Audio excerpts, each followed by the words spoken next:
మిత్రులారా,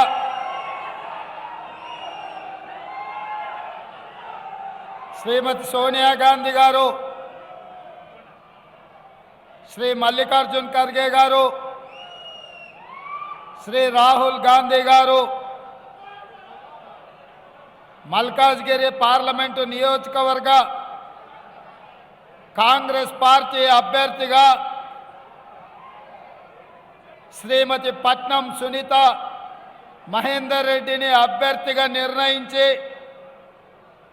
మన ముందుకు పంపిస్తే ఈరోజు ఈ నామినేషన్ ఎన్నికల ప్రచార కార్యక్రమాన్ని మీరందరూ దగ్గరుండి ఏర్పాటు చేసి ఇంత పెద్ద ఎత్తున వేలాదిగా తరలి వచ్చి సునీత మహేందర్ రెడ్డి గారిని గెలిపించడానికి మీరు కృషి చేస్తున్నందుకు మీకందరు కూడా మనస్ఫూర్తిగా ధన్యవాదాలు, కృతజ్ఞతలు. మిత్రులారా, ఈ కార్యక్రమంలో పెద్దలు మధు యాస్కి గౌడ్ గారు, మిత్రుడు దుద్దిల్ల శ్రీధర్ బాబు గారు, మన ఇండియా కూటమి, మన మిత్రపక్షము మొన్నటి శాసనసభ ఎన్నికలలో కాంగ్రెస్ పార్టీకి సంపూర్ణమైన మద్దతు పలికి ఈనాడు ప్రభుత్వ ఏర్పాటు ప్రక్రియలో సంపూర్ణంగా సహకరించిన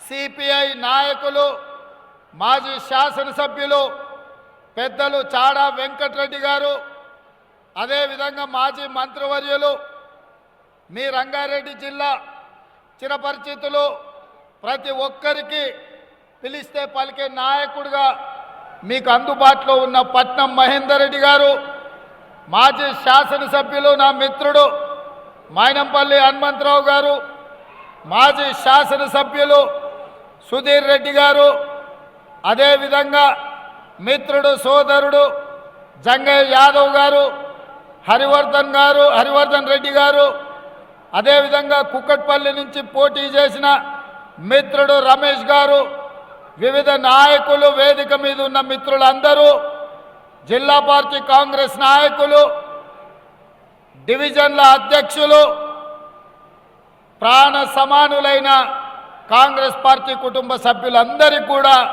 మనస్ఫూర్తిగా ధన్యవాదాలు, కృతజ్ఞతలు తెలియజేస్తున్న మిత్రులారా, ఈ వేదిక మీద ఉన్న చాలామంది మిత్రులు, ఇక్కడ హాజరైన వేలాది మంది కార్యకర్తలు 2018లో కొడంగల్ శాసనసభ నియోజకవర్గంలో చంద్రశేఖరరావు గారు కుట్రలు చేసి పోలీసులను పెట్టి అరెస్టు చేసి అడ్డుకొని ఆనాడు అక్కడ ఓడిస్తే ప్రభుత్వ కుట్రాన్ని మీరు గుర్తించి 2019 పార్లమెంట్ ఎన్నికల్లో ఈ మల్కాజ్గిరి నుంచి ఎన్నికల బరిలో దిగితే మీరే కథన రంగంలో కార్యకర్తలై, నాయకులై, మీరే కాంగ్రెస్ పార్టీ అభ్యర్థులై ప్రతి ఒక్కరిని ఇంటింటికి పోయి ప్రతి తలుపు తట్టి ప్రతి గుండెకు చేరి దేశంలోనే అతిపెద్ద పార్లమెంటు నియోజకవర్గమైన మల్కాజ్గిరి నుంచి నన్ను ఎంపీగా గెలిపించి ఢిల్లీకి పంపించిండ్రు. మిత్రులారా, నేను ఎప్పటికీ మర్చిపోను మల్కాజ్గిరి పార్లమెంటును. ఆనాడు చాలా సమస్యల మీద కొట్లాడినాం. అది జవహర్ నగర్ డంపింగ్ యార్డ్ కావచ్చు, కంటోన్మెంట్ ప్రాంతంలో స్కైవేస్ కావచ్చు, మేడ్చల్కు ఎంఎంటీఎస్ రైలు కావచ్చు, మెట్రో రైలు కొనసాగింపు కావచ్చు, ఈ ప్రాంతంలో తాగునీటి సమస్య కావచ్చు, ఈ షామీర్పేట మేడ్చల్ ప్రాంతానికి ఐటీ కంపెనీలను తేవాలి, ఈ ప్రాంతాన్ని అభివృద్ధి చేయాలని ఆలోచనతో చాలా విషయాల మీద మనం ఆనాడు కొట్లాడినాం. కొన్ని పనులు జరిగినాయి, కొన్ని పనులు జరగలేదు. జరగకపోవడానికి కారణం ఆనాడు మన ప్రభుత్వం లేదు, ప్రభుత్వంలో ఉన్న పెద్దలు మన మీద కుట్ర చేసి మన ప్రాంతానికి అన్యాయం చేసింది. ఈరోజు మిత్రుడు శ్రీశైలం గౌడ్ గారు వేదిక మీద ఉన్నారు. ఆ రోజు చాలా విషయాలల్లా కుత్బుల్లాపూర్ నియోజకవర్గం కావచ్చు, కుక్కట్పల్లి కావచ్చు, కంటోన్మెంట్ కావచ్చు, మల్కాజ్గిరి కావచ్చు, ఎల్బీ నగర్ కావచ్చు, ఉప్పల్ కావచ్చు, ఈ మేడ్చల్ నియోజకవర్గం ఈ ప్రాంత అభివృద్ధి కోసం ఎన్నో రకాలుగా ప్రయత్నాలు చేసినాం. కానీ ఆనాడు ప్రభుత్వం అడ్డుకొని ఈ ప్రాంత అభివృద్ధి కుంటుపడడానికి కారణమైంది. ప్రభుత్వంలో ఉన్న పెద్దలు ఆనాడు సహకరించలేదు. అందుకే ఈ ప్రాంతం ఇవాళ కోకాపేటలో 100 కోట్లకు ఎకరమైతే మన దగ్గర పెట్టుబడులు రాకపోవడం వల్ల, ఐటీ కంపెనీలు పెట్టకపోవడం వల్ల మన ప్రాంతం అభివృద్ధి ఆగిపోయింది. మరి ఈరోజు నేను మిమ్మల్ని అడుగుతున్నా, మీ అభిమానంతో మీరు ఆదరించి ప్రశ్నించే గొంతుగాని మీరు గుర్తించి ఈ ప్రశ్నించే గొంతుకను మీరు ఢిల్లీకి పంపిస్తే పిసిసి అధ్యక్షుడై ఈరోజు రాష్ట్ర ముఖ్యమంత్రిగా మీ ముందు నిలబడ్డా పడిపోతున్న నన్ను నిలబెట్టి నిటారుగా కేసీఆర్తో కొట్లాడే ధైర్యం ఈ మల్కాజ్గిరి పార్లమెంటు నియోజకవర్గ మిత్రులు ఇచ్చిండ్రు, ఇక్కడున్న పార్టీ కార్యకర్తలు ఇచ్చారు.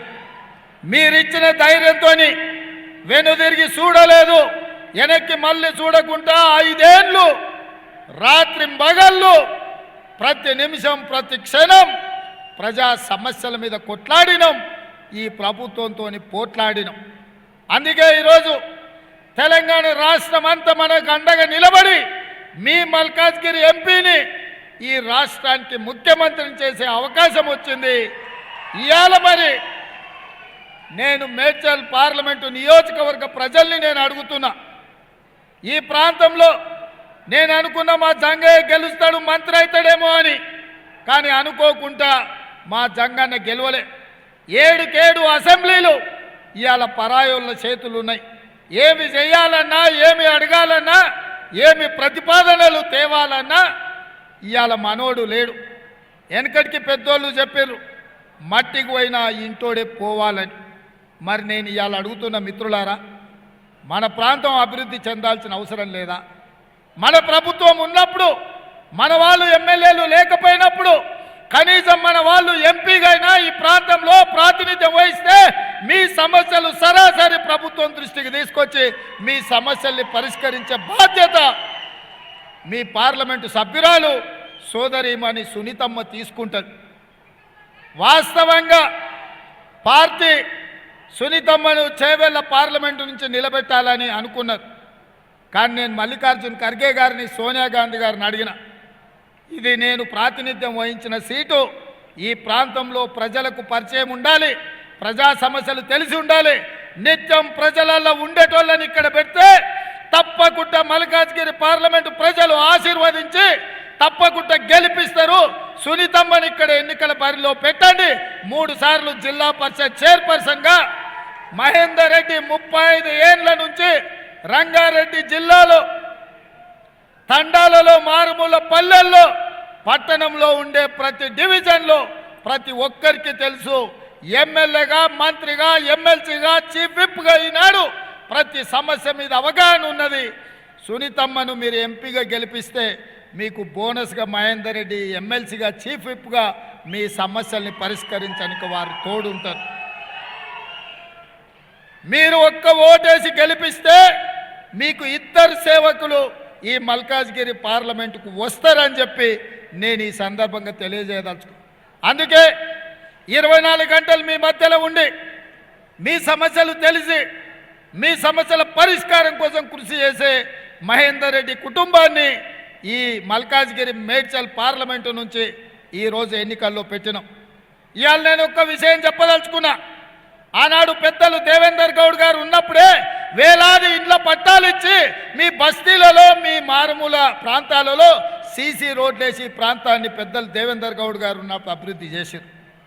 ఆయల్లో చేసిన అభివృద్ధి ఇవాళటి వరకు జిల్లాల నుంచి వచ్చిన పేదోళ్లకు బస్తీలలో ఇళ్ల పట్టాలు వచ్చినాయి. మరి ఈరోజు బీఆర్ఎస్ 10 ఏళ్లలో ఇచ్చిన ఇళ్ల పట్టాలు ఏంది, చేసిన అభివృద్ధి ఏందో ఒక్కసారి మీరు అంచనా వేసుకోండి.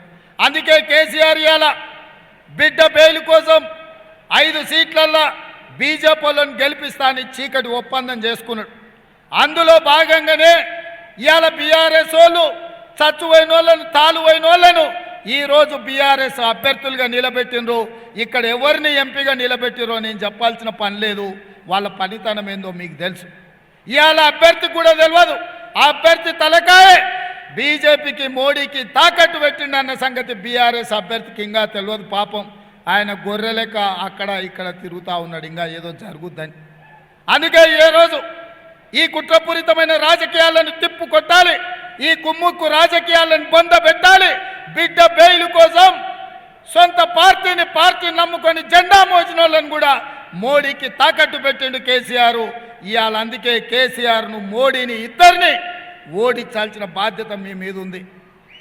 మీడియా మిత్రులారా, మొన్న డిసెంబర్లో జరిగిన ఎన్నికల్లో చంద్రశేఖరరావును బండకేసి కొట్టిండు. ఇప్పుడు జరగబోయే పార్లమెంటు ఎన్నికల్లో మోడీని కూడా ఓడించాల్సిన అవసరం ఉంది. వీళ్ళిద్దరు తోడు దొంగలు. మొన్న జరిగిన ఎన్నికల్లో ఒక దొంగను బొందబెట్టిండ్రు.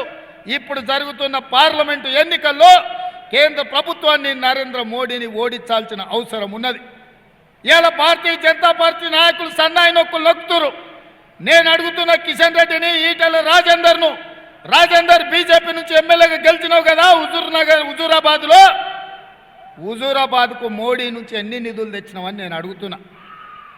ఒకవేళ నరేంద్ర మోడీ నుంచి వేలాది కోట్ల రూపాయలు నువ్వు ఇచ్చిన మాట ప్రకారం హుజూరాబాద్లో నిధులు తెచ్చి అభివృద్ధి చేస్తే మొన్న జరిగిన శాసనసభ ఎన్నికల్లో నీకు అండగా నిలబడి నిన్ను గుండెల్లో పెట్టి చూసుకొని నిన్ను భుజాల మీద మోసిన హుజూరాబాద్లో నిన్ను ఎందుకు అక్కడి ప్రజలు ఓడించారని నేను ఈటెల రాజేందర్ను నేను అడగదలుచుకున్నా. ఆయల్ల సానుభూతితో కేసీఆర్ అక్రమ కేసులు పెడుతుండని ఆయల్ల మాట్లాడాను. మేము కూడా అయ్యో పాపం ఓ బలైన వర్గాల నుంచి వచ్చిన నాయకుడు బాగుండాలి, అట్లట్లా చేస్తావు కేసీఆర్ అని మేము అడిగినాం. మరి నువ్వు మోడీ ప్రభుత్వంలో నువ్వు నాయకత్వం వహించినావు. మోడీకి ముఖ్యంగా అమిత్ షా నా జేబుల్నే ఉన్నాడు, నేను ఎప్పుడు పిలిస్తే అప్పుడు వలుపుతాడని అన్నాడు ఈటెల రాజేందర్. నిజమే, ఈటెల రాజేందర్కు అమిత్ షా దగ్గరోడే. మరి దగ్గరోడైతే కేంద్ర హోంశాఖ మంత్రిగా ఉన్న అమిత్ షా తోటి ఎందుకు ఈటెల రాజేందర్ కేసీఆర్ అవినీతి మీద, కాళేశ్వరం ప్రాజెక్టు మీద, హైదరాబాదు చుట్టూతా ఆక్రమించుకున్న భూముల మీద, ధరణి పోర్టల్ అడ్డం పెట్టి కొల్లగొట్టిన వేల కోట్ల రూపాయల మీద, కేసీఆర్ కుటుంబం మీద, కల్వకుంట్ల తారక రామారావు అవినీతి మీద ఈటెల రాజేందర్ విచారణకు ఎందుకు ఆదేశాలు తీసుకురాలే అమిత్ షా నుంచి అని నేను అడుగుతున్నా.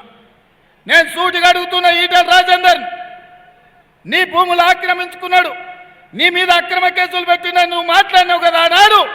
నువ్వు ఎమ్మెల్యేగా దాదాపుగా 3 ఏళ్ళు బీజేపీ ఎమ్మెల్యేగా అమిత్ షా మనిషిగా ఉన్నావు కదా.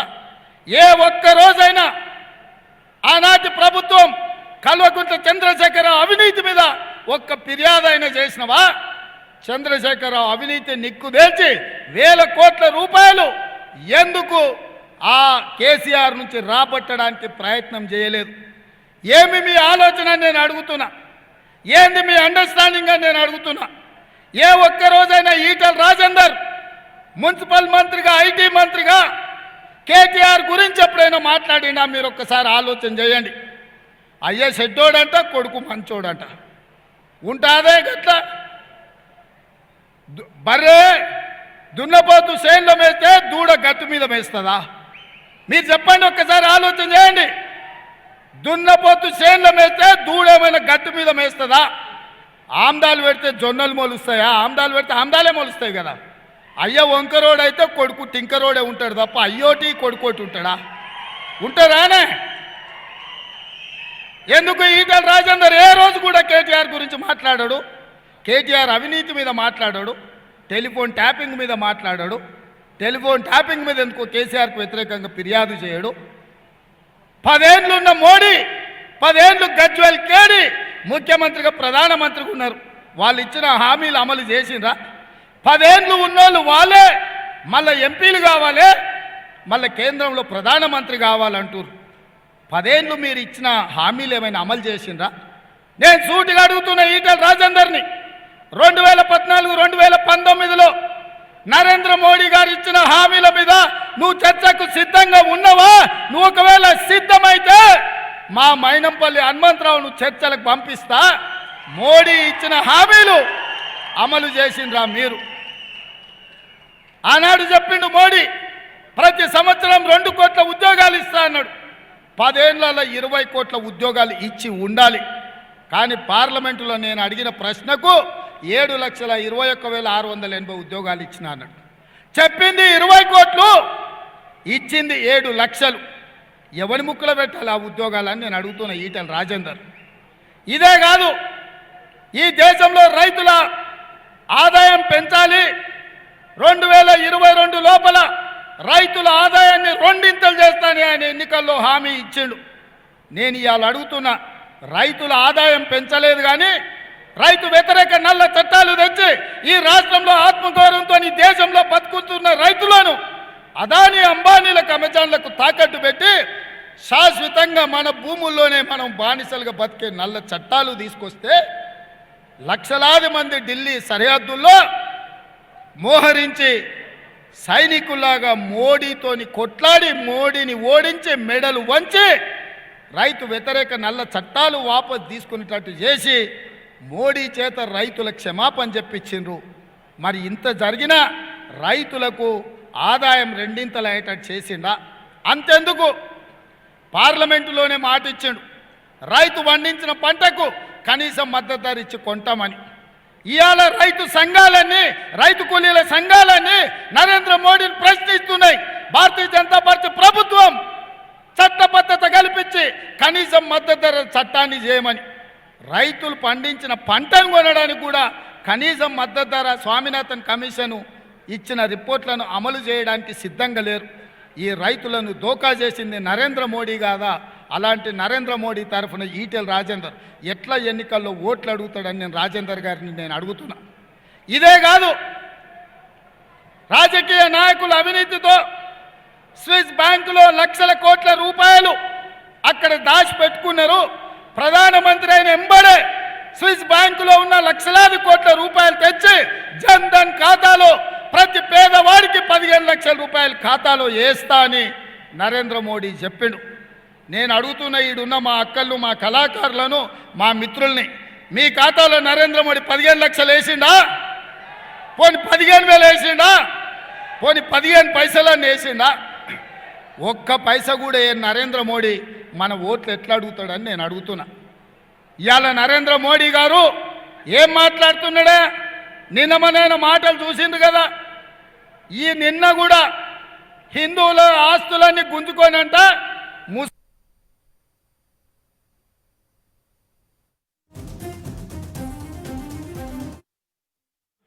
నేను అడుగుతున్నా ఈడున్న మా మిత్రులందరూ, మీ నాయనలు, మీ చిన్నాయనలు, మీ తాతలు, చిన్న తాతలు, పెద్ద తాతలు, లేకపోతే మీ అన్నదమ్ములు తండ్రి కొడుకుకు ఆస్తి ఇవ్వాలన్నా చట్టం ఉంది, చట్ట ప్రకారం ఆస్తి బదిలీ చేయాలి.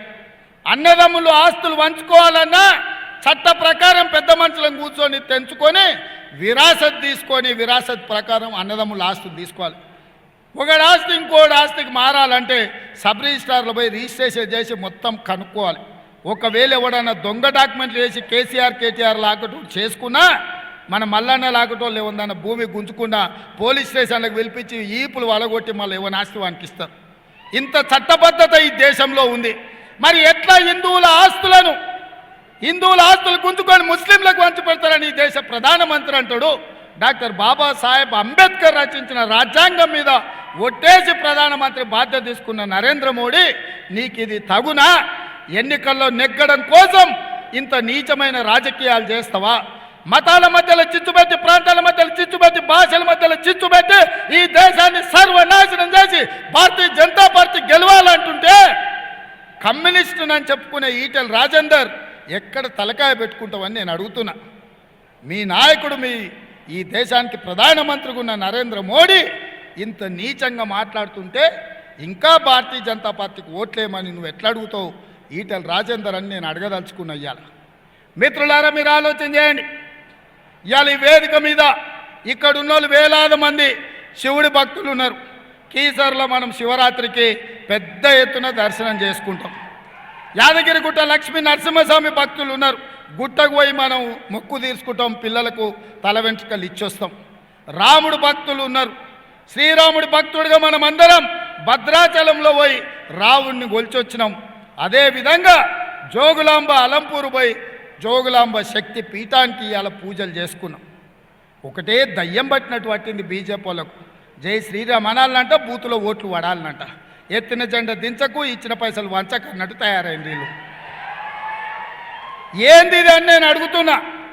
రాముడు పేరు మీద ఎంతకాలం రాజకీయం చేస్తారు?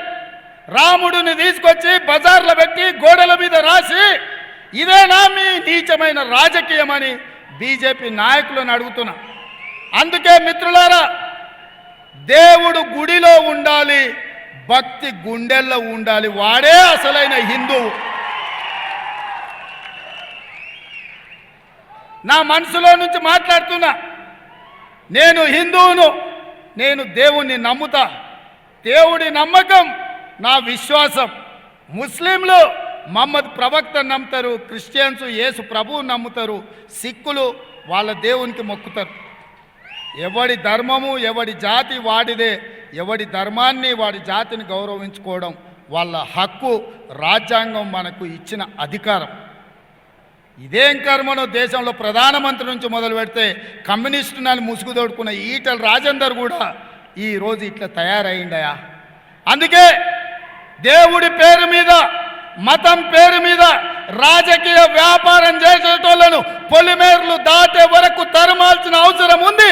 శాంతి భద్రతలను కాపాడి మత సామరస్యాన్ని నిలబెట్టి ఈ నగరాన్ని అభివృద్ధి చేసే బాధ్యత మన ప్రభుత్వం తీసుకున్నది, మనం తీసుకుంటాం.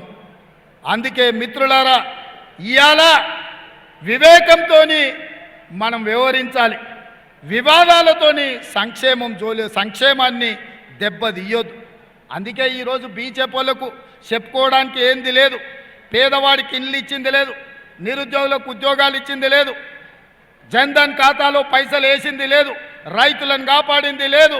ఈరోజు ప్రపంచంలో ఉండే 125 దేశాలలో ఆకలి మీద ఒక సర్వే చేసిరు. ఏ దేశంలో ఆకలి ఎక్కువ ఉంది, పేదలు అన్నం దొరకక చస్తున్నారని సర్వే చేస్తే భారతదేశం 111వ స్థానంలో నిలబడ్డది. 125 దేశాలు ఉంటే ఈ దేశం ఆకలి ఇండెక్స్లో 111వ స్థానంలో ఉంది.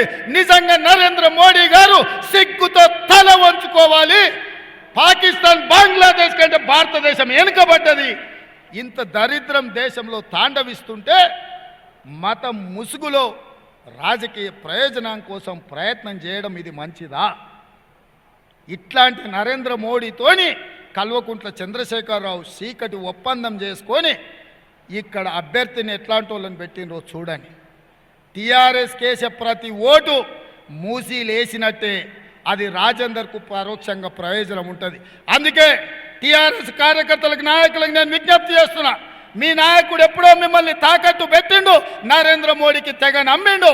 అందుకే మీరున్నది టీఆర్ఎస్లో అయినా మీరు వెయ్యాల్సింది కాంగ్రెస్ పార్టీకి. ఎందుకంటే ఒక సెక్యులర్, ఒక అభివృద్ధిని కాంక్షించే అభ్యర్థి మీకు కావాలంటే సునీత మహేందర్ రెడ్డి గారు మల్కాజ్గిరి నుంచి ఎంపీగా గెలవాలి. అక్కని గెలిపించండి. అక్కకేసే ప్రతి ఓటు నాకేసినట్టే. ఎట్లయితే ఆనాడు ప్రశ్నించే గొంతుగా పార్లమెంటులో మీ బిడ్డగా ఈ దేశంలో రాణించినో, ఈ రాష్ట్ర ముఖ్యమంత్రిగా ఈ ప్రాంతాల అభివృద్ధి చేసే బాధ్యత నాది. మా జంగయ్య చాలా విషయాలు చెప్పిండు. 58 జీవో చెప్పిండు, 59 జీవో చెప్పిండు, జవహర్ నగర్ గురించి చెప్పిండు, మేడ్చల్ గురించి చెప్పిండు. మా శ్రీశైలం గౌడ్, మా హనుమంత్ రెడ్డి కుత్బుల్లాపూర్ గురించి చెప్పిండ్రు. మా శ్రీ గణేష్ కంటోన్మెంట్ గురించి చెప్పిండు, మా హనుమంత్ అన్న కంటోన్మెంట్ మల్కాజ్ గురించి చెప్పిండ్రు. మా మల్రెడ్డి రామరెడ్డి, జక్కడి ప్రభాకర్ రెడ్డి, మా మధు యాస్కి అన్న ఎల్బీ నగర్ గురించి చెప్పారు. మా బండి రమేష్ కుక్కట్పల్లి సమస్యల మీద చెప్పిండు. ప్రతి ప్రాంతంలో నేను 5 ఏళ్ళు ఎంపీగున్నా. సందు నాకు తెలుసు, గల్లీలో మీరందరూ నేను గుర్తుపడతా. ఇవాళ నాకు అవకాశం వచ్చింది. ఈ ప్రాంతాన్ని అభివృద్ధి చేసే అవకాశం నా చేతికి ఇచ్చిండు దేవుడు. అందుకే నేను మిమ్మల్ని అడుగుతున్న ఈ అవకాశాన్ని ఉపయోగించుకుందాం. మీ అన్న, మీ తమ్ముడుగా ఈ ప్రాంతంలో నేను కష్టాలలో ఉన్నప్పుడు నన్ను ఆదుకున్నారు కాబట్టి ఈ ప్రాంతాన్ని అభివృద్ధి చేసే బాధ్యత, అధికారం ఈరోజు నా చేతుల్లో ఉంది. నాకు అండగా నిలబడండి. సునీతమ్మను పార్లమెంటు గెలిపించండి. ఈ ప్రాంతాన్ని తీర్చిదిద్ది కుక్కట్పల్లి, నార్సింగి, మంచిరేవుల ప్రాంతంలో 100 కోట్లకి ఎకరం ఎట్లా పోద్ది, మేడ్చల్, షామీర్పేటలో ఎట్లా పోదో నేను చూస్తా. ఈ ప్రాంతానికి పరిశ్రమలు తీసుకొస్తా, ఫార్మా కంపెనీలు తెస్తా. మా వేణు ఉన్నాడు సర్పంచ్, ఇన్నే జీనోమ్ వ్యాలీ ఉంది. ఆనాడు మనం చేసిన అభివృద్ధి ఈరోజు ఇక్కడ ఉన్నది. ఐటీ కంపెనీలతో పాటు ఫార్మా కంపెనీలను తీసుకొచ్చి ఈ ప్రాంతాన్ని అభివృద్ధి చేస్తా. వివిధ రాష్ట్రాల నుంచి వివిధ ప్రాంతాల నుంచి వచ్చిన పేదలకు ఈ ప్రభుత్వం అండగా నిలబడుతుంది. తెల్ల రేషన్ కార్డులు ఇస్తామని చెప్పి నేను ఈ సందర్భంగా తెలియజేస్తున్నా మిత్రులారా. ఈరోజు మీకు 500 రూపాయలకు సిలిండర్ ఇస్తే ప్రతి పేద బస్తీలో ఆడబిడ్డలకు మేలు జరిగింది. 200 యూనిట్లు ఉచిత కరెంట్ ఇస్తే వివిధ ప్రాంతాల నుంచి వచ్చిన మారుమూల గ్రామాల నుంచి వచ్చిన ప్రతి పేదవాడికి సహాయం జరిగింది. రాజీవ్ ఆరోగ్యశ్రీ పథకం అమలు చేస్తే 10 లక్షల రూపాయలు పేదోళ్లకు ప్రయోజనం కలిగింది. ఆర్టీసీ బస్సులో ఉచిత ప్రయాణం ఇస్తే ఆడబిడ్డలు ఎక్కడి నుంచి ఎక్కడికైనా పని చేసుకోవడానికైనా ఉద్యోగానికి పోవడానికైనా గుడికి పోవాలన్నా పిల్లల్ని బడిలో ఇడవాలన్నా అప్పుడప్పుడు ఇంటి ఆయన మీద కోపం వస్తే అమ్మగారి ఇంటికి పోవాలన్నా ఈరోజు ఆర్టీసీ బస్సు ఎవరిని అడిగే పరిస్థితి లేకుండా పోయింది. ఇవన్నిటినీ మీకు రద్దు చేయించాలని కుట్ర జరుగుతుంది బీజేపీ బీఆర్ఎస్. ఎవడు అడ్డం పడ్డా తొక్కుకుంటూ పోయి మీ సంక్షేమ పథకాలు అమలు చేస్తుంది ఈ ప్రభుత్వం. ఎవరు కుట్రలు చేసినా కుతంత్రాలు చేసినా కేంద్ర ప్రభుత్వం సహకరించినా సహకరించకపోయినా చంద్రశేఖరరావు మీకు అన్యాయం చేయాలని చూసినా మిమ్మల్ని ఆదుకునే బాధ్యత ఈ ప్రభుత్వం తీసుకుంటుంది. మీకు అండగా నిలబడతాం. మళ్ళొక్కసారి మీకు అందరికీ విజ్ఞప్తి చేస్తున్నా, నేను మళ్ళీ తొందరలోనే వస్తా. అక్కను సునీతమ్మను పార్లమెంట్ సభ్యురాలుగా అత్యధిక మెజార్టీతో గెలిపించండి. అక్కకు అండగా నిలబడండి. ఈ సునీతమ్మకేసే ఓటు మీ సోదరుడు రేవంత్ రెడ్డికి వేసినట్టే మీరందరు గెలిపిస్తారు కదా, మీరందరు గెలిపిస్తారు కదా. గెలిపిస్తామన్న వాళ్ళందరూ లేచి నిలబడి చేయి పైకెత్తండి. జై కాంగ్రెస్, జై కాంగ్రెస్. చేతులు కనిపిస్తలేవురా నాయన, అన్ని చేతులే కనిపించాలి నాకు. ఇక్కడ కూడా ఆడ వెనకాల ఉన్న వాళ్ళు కూడా ఎత్తాల్సిందే.